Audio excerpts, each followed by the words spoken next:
Yo, what's up mga printer? Meron tayo pa na bagong unit, all lights blinking.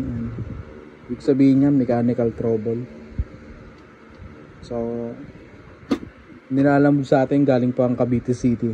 Tara, let's go, gawin na natin kagad yan.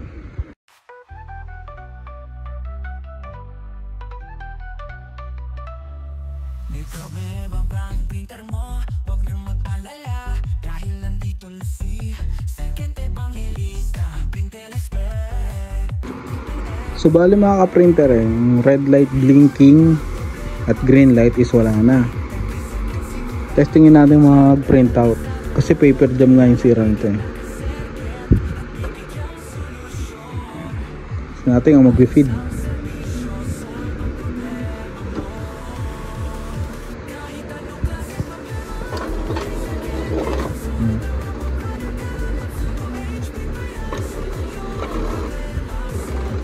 Walang sulat.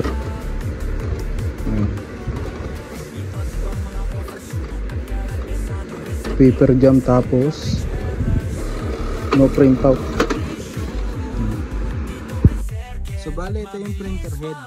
I-declogging na natin yung print head itong Epson nila kasi walang printout. So linisin na natin. Let's go.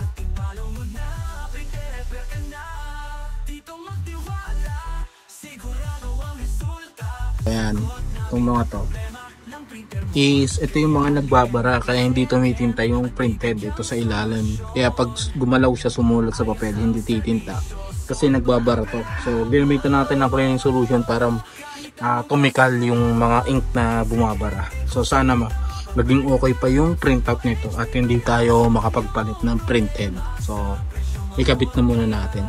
Tama, nagpipid na yung paper. Ayan, okay na. Tapos tingnan natin kung maging okay yung printout. Yan yung pangalawang error.